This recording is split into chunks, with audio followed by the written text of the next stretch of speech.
nkwifurije ibihe byiza cyane uhereye hose ku isi. Raheem Sterling ubwo Manchester City maze gutsinda Brighton ibitego 5 byose ku busa, akamaze gutsinda ibitego 27 mu marushanwa yose muri iyi saison, akaba amaze gutanga assist 8 ndetse yatsindaga hat-trick ya gatatu muri iyi saison, amaze gutsinda brace ebyiri no gutsinda ibitego 2 mu match imwe. Hanyuma iyi niyo saison Raheem Sterling atsinze ibitego byinshi cyane muri kariyeri ye. Raheem Sterling kandi akari umukinnyi maze gutsinda ibitego byinshi cyane muri Premier League kurusha undi mukinnyi wese rero ufasha amarushanwa yose ukayashyira hamwe.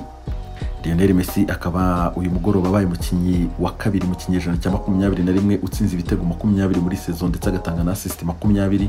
Ibi byaheruka gukorwa na Thierry Henry akinira Arsenal atsinda ibitego 24 agatanga na assist 20 muri saison imwe. Yitwa Presnel Kimpembe akinira Paris Saint-Germain akongera amasezerano kugera mu mwaka 2024. Inter de Milan ikaba yamaze kwemera yuko miliyoni 111 z'amayero yazivaho, noneho ngubu Lautaro Martinez akaba ageze ku gaciro ka miliyoni 90. Barcelona rero ikaba igiye gutangira ibiganiro n'ikipe Inter de Milan kureba ko yamwegukana, ariko nanone ku rundi ruhande Barcelona ikaba itangaza yuko kugira ngo ibone amafaranga yo kugura Lautaro Martinez igomba kubanza kugurisha Philippe Coutinho ndetse byanashoboka ikarekura Ousmane Dembele, Arturo Vidal, Ivan Rakitic ndetse na Nelson Semedo kugira ngo ibashe kubansinyisha Lautaro. Ikipe ya Norwich mu cyiciro cya mbere mu gihugu cy'Ubwongereza umunsi yamaze gusezererwa rwose, ikaba yamaze kumanuka mu cyiciro cya kabiri. Hakim Ziyech kuri iki cyumweru akaribwo bwa mbere yamaze gukora imyitozo yambaye jezi z'ikipe ya Chelsea. Manchester City ikaba yamaze kugura bid ya miliyoni 32 mu ikipe ya Bayern Munich irashaka Thiago Alcantara, umwana agomba gusubira kwa se. Yannick Bolaziora mukongomani ukina ikipe ya Everton akamaze gutangaza ko atari buve mu ikipe ya Everton yishimye. Uyu mugabo akabihembe 75,000 by'amapawundi ku cyumweru.